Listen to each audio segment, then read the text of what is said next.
வாசலில் பூவும் உண்டு, நம்பினால் நாளை உண்டு, கைத்தாங்க ஜீவன் உண்டு. எங்கே போனாலும் பொன்வானம் கண்ணோடு, எல்லை இங்கில்லை வா காலம். சாலை முழுக்க சிதறியபடி கிடந்த குளிர்பானங்கள். சுமார் 1 லட்சம் ரூபாய் மதிப்புள்ள குளிர்பானங்கள் சாலையில் கவிழ்ந்ததால் பெரும் பரபரப்பு. திருப்பூர் மாவட்டம் வாணியப்பாடி பகுதியை சேர்ந்த 34 வயதாக கூடிய இர்ஃபான் அப்படின்றவரு ஓட்டுநரா இவரு தர்மபுரியில இருந்து 1 லட்சம் ரூபாய் மதிப்பிலான குளிர்பானத்தை ஏத்திக்கிட்டு ஆம்பூர் நோக்கி சென்னை பெங்களூர் தேசிய நெடுஞ்சாலையில வந்துட்டு இருந்தாங்களாம்.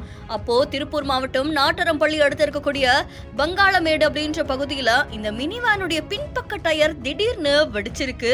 இதுல ஓட்டுநர் தன்னுடைய கட்டுப்பாட்டை இழந்து தடம் புரண்ட இந்த மினி வேன் கீழே கவிழ்ந்து விபத்துக்குள்ளாகிருக்கு. இந்த விபத்துல ஓட்டுநருக்கு படுகாயம் ஏற்பட்டிருக்கு.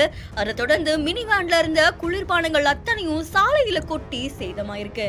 அங்க வந்த பொதுமக்கள் இர்ஃபானை மீட்டு சிகிச்சைக்காக நாட்டரம்பள்ளி அரசு மருத்துவமனைக்கு அனுப்பி வச்சிருக்காங்க. அதை தொடர்ந்து அவருக்கு அங்க முதலுதவி சிகிச்சையும் கொடுக்கப்பட்டிருக்காமா. அங்கிருந்து மேல் சிகிச்சைக்காக திருப்பத்தூர் அரசு மருத்துவமனைக்கு அனுப்பி வைக்கப்பட்டிருக்காங்க.